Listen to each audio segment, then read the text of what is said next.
Hello everybody and welcome to Sin City Living. My name is Jason. I'll be bringing you today's episode. As always, please hit those like and subscribe buttons. I want to give a couple quick little informational things. First, to all the fans that ask us about being able to tip the channel to show your appreciation and help us out. We still have the buy us a coffee function. I really appreciate all those coffees you guys have bought us. As you know, all three of us live off coffee. Just check the description of the video down below for a link to that if you are interested. But also, YouTube has now added a new function, a thanks button, right at the bottom of our videos. So if you appreciate what we're doing or appreciate the video we put out, please hit that thanks button, drop us a little bit. And if not, no worries. We appreciate all you guys watching. Second, we have our live streams coming up. They're going to be every single week on Tuesdays at either 1 or 2 o'clock, probably 2 o'clock. Some days I pick up the kid, I may do it at 1, but I'll let you guys know in advance. And once a month we will be doing a charity one. So this first one is going to be towards charity. After that will be our regular live streams. If they go well, we'll continue to keep them on YouTube. If not, we'll shift them over to our patrons. For most of them, we'll still do the occasional one on YouTube. And with that in mind also, please join us as one of our patrons. Just check again the description of the video down below for some links to that. And we have exclusive videos that we put up there all the time. Things we don't put on the regular channel, including the entire How to Deal Craps course. So with all that being said, we're going to go ahead and get into today's video. Okay folks, so for today's video, we want to talk about the Iron Cross and why are people so in love with the Iron Cross. This is probably the most common craps strategy out there. Aside from just the place bets and just the place bets.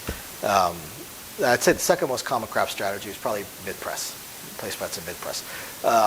And it's funny to me because the second most common crap strategy is the one that most wins, whereas the Iron Cross is extremely weak. But why are people so in love with it? There's a number of reasons. Reason number one, YouTube. So popular on YouTube. But reason number two, the Iron Cross, they're playing not to lose, or at least they think they are. They think they're playing not to lose. With the Iron Cross and all its variants, it really amazes me how many people I see this look of bewilderment on their faces as every shooter, as we go to the next shooter, we go to the next shooter, we go to the next shooter. They look out their bankroll and it's just shrinking. And they're bewildered. They don't understand because they're collecting on every bet. Like they don't get it because they don't really understand the math behind the game and the math behind their strategy. The classic Iron Cross, 3 units per, and then 2 in the field, is collecting $10 to $11 every single hit. Now, we've talked in other videos about your exit strategy and analyzing your strategy for how many times a number needs to hit in order for you to reach your exit strategy.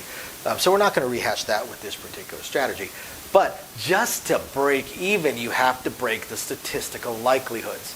The majority of shooters, once that 7 comes, you're losing money. You've got your 61 in action, you're winning $10 to $11 every single roll of the dice. Most 7s are going to come first, second, third, fourth, fifth roll. And so you're losing money. By the time you have that one that takes 8 rolls before they 7 out, you've already lost between $10 to $60 5 times. So it's a slow circle down the drain. So they're playing not to lose because they think they're getting paid on every single roll.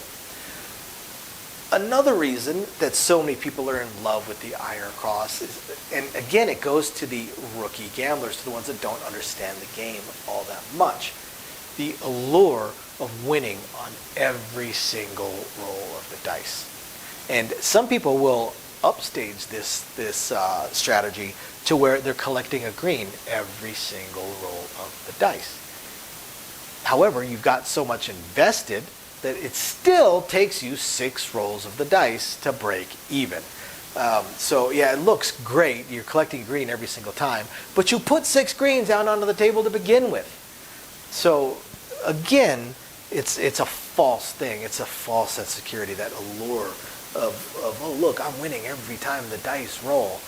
Reason number 3, because it is so prevalent, it is so out there, plus all its variants, people think that by playing the Iron Cross, they look like an experienced pro, like someone that really knows how to play craps.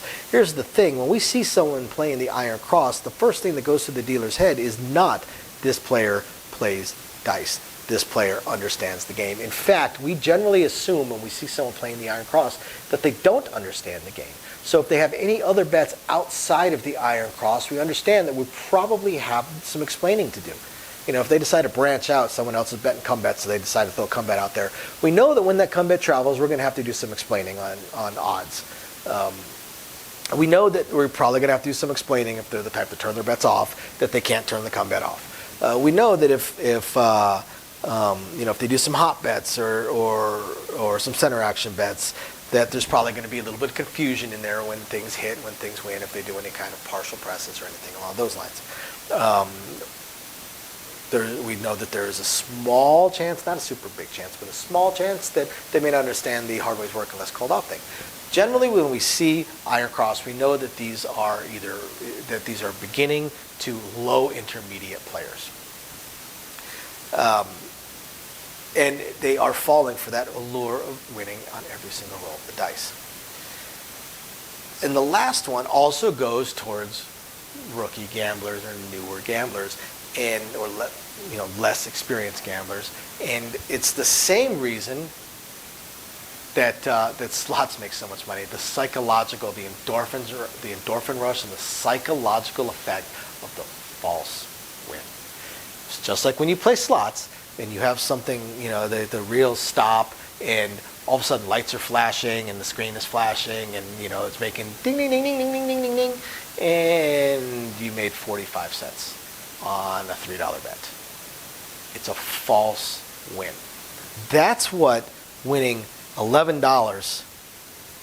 every single roll of the dice is with the Iron Cross. Now, if there's other things going on with the Iron Cross, some mid presses and stuff like that, eventually those false wins become true wins. But initially, when that's really with every strategy starts out with false wins. You're definitely not winning back your investment, but are you able to ever win back your investment? Not really. Not with the Iron Cross. Definitely not in any one roll. But with, if you mid-pressed it up, power-pressed it up, eventually there is a roll that will pay you more than your $61 that you invested. That's a true win. Eventually, you can actually hit your win strategy, your exit strategy, which we've talked about in other videos. Classic Iron Cross, you're probably not going to. Lastly, with the Iron Cross, another reason people are so in love with it is all the variants. But you can play around with it. You can play around with it. You can do these variants, and so many people think with these variants they're brilliant. They came up with some brilliant scheme on the Iron Cross, from the one that I call the Iron Stupid, where they hop the 5 and they only do 2 units each on the 6 and 8, to the improper Iron Cross, where they only do 2 units on the 5, 6, 8, which point they're really just trying to win in the field. And again, their win condition, it's going to take them an hour and a half roll to win. I've even seen ones where they hop the easy 6s, easy 8s, and the 5, and then they bet the field. They're banking on the fact that a hard 6, hard 8 is rare, so they do the hops, not realizing that the hops are paying them such a piddly amount that they're absolutely wasting their time. They're spinning their wheels. But they think they've come up with this brilliance. They've combined the hot bets that seem to be the cool guy bet. You look cool if you're throwing in hot bets and screaming out these hot bets. You really don't look cool, but some people seem to think they do. Combined with the Iron Cross. So they think they're taking these two great fonts of knowledge and combining them into this brilliant strategy. And that's another real big draw of the Iron Cross. Is there's so many different things, so many different ways you can tweak it, play around with it, and still be betting, still be getting your false wins, still be getting the allure of getting paid on every single roll. So those are some of the reasons why the Iron Cross is such a popular strategy, why people are just so in love with the Iron Cross. So I hope you guys find this interesting, illuminating, enlightening, or at least just plain fun. We'll catch you guys next time. Bye now. Thank you everybody for watching today's video, and as promised, a little bit more detail on things that we are working on. So again, we want to continue trying to expand the channel. We're really hoping to be able to add roulette as soon as possible, and then some video keno, video slots, stuff along those lines. Unfortunately, it ate up almost all of our cash, paying off all of our bills during the month of January while we were down. And now that the holidays have ended, YouTube's payouts have dropped significantly. So we're kind of treading water here, as far as all that goes. Do have a lot of things we want to add, though. Not just those things, those additional games, and hopefully some carnival games and such like that, but the live streams. The biggest problem right now with the live streams is with 3 jobs combined between the 2 of us, 4 if I include the 20 to 30 hours a week I'm putting into the YouTube channel. It's very, very difficult for me to have a day and time that I can commit to doing the live stream every single week, because we also have our very young child to take care of.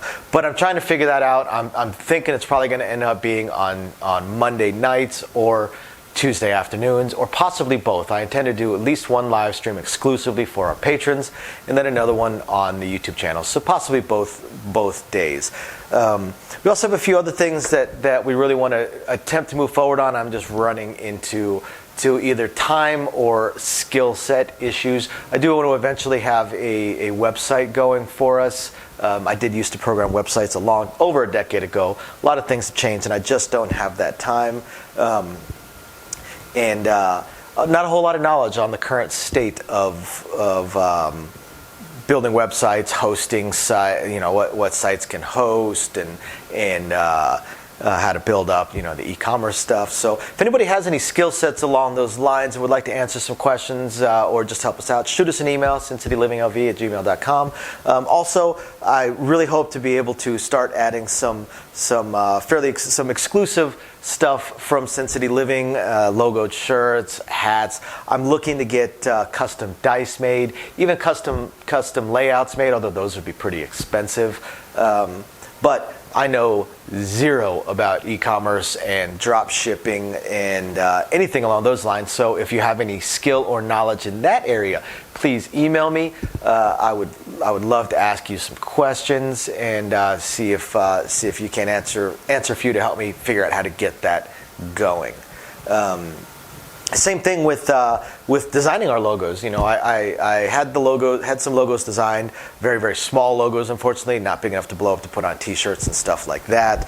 And again, I know I know nothing about logo design, graphic design, any kind of websites that could do it. I literally know nothing. So if you have any skill or knowledge in that area also, please email me, and you're willing to answer some questions, please email me and let me know. I'll admit I don't even know where to start as far as asking some questions, but I'm sure I'll ask a few, and that'll trigger a few more, so on and so forth. So yeah, there's that, and of course we do hope to continue to improve our AV setup, but I am an AV moron, so also right there, if you have any skill sets or knowledge in that area, please email me, and are willing to answer some questions. Please email me and let me know. We would love the help. Otherwise, again, thank you everybody for watching, and we're very excited to continue bringing you our videos. Bye now.